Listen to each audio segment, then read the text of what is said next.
Berarti Pak itu menyeret kabar reskrim Pak ya, betul ya? Ya kan sama kayak gitu. Hendra Kurniawan tersenyum soal kabar reskrim di kasus tambang ilegal. Ex-Karopamidal Mabes Polri Brigjen Hendra Kurniawan angkat bicara soal keterlibatan kabar reskrim Komjen Agus Andrianto dalam kasus tambang ilegal di Kalimantan Timur.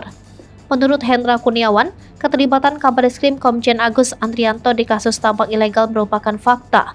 Hal itu terlihat dari hasil laporan hasil penyelidikan tanggal 7 April 2022. Adapun surat itu pun ditandatangani oleh ex-Kadipropam Polri Fedy Sambo. Lalu surat tersebut juga ditembuskan kepada Kapolri Jenderal Listio Sigit Prabowo.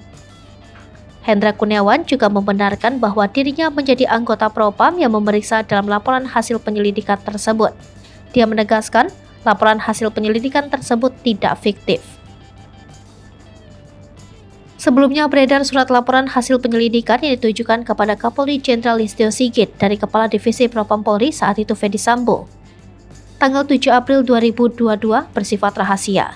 Dalam dokumen poin H tertulis Aibtu Ismail Bolong memberikan uang koordinasi ke Barreskrim Polri diserahkan kepada Kombes BH selaku Kasubdit 5 di Peter sebanyak 3 kali, yaitu bulan Oktober, November, dan Desember 2021 sebesar 3 miliar rupiah setiap bulan untuk dibagikan di Peter Barreskrim. Selain itu juga memberikan uang koordinasi kepada Komjen Agus Andrianto selaku Kabarreskrim Polri secara langsung di ruang kerja Kabarreskrim dalam bentuk USD sebanyak 3 kali, yaitu Oktober, November, dan Desember 2021 sebesar 2 miliar rupiah.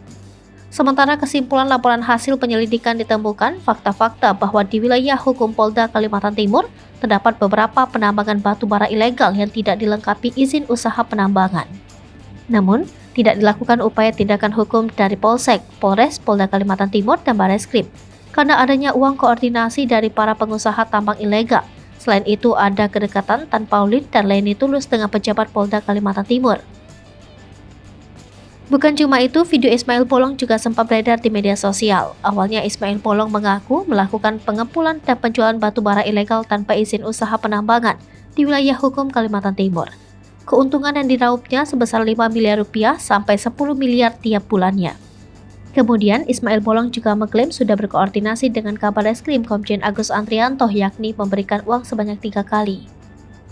Tapi tiba-tiba Ismail Bolong membuat pernyataan membantah melalui video. Dalam video keduanya itu, Ismail Bolong memberi klarifikasi permohonan maaf kepada Kabarreskrim Komjen Agus Andrianto atas berita yang beredar. Ismail Bolong kaget videonya baru viral sekarang.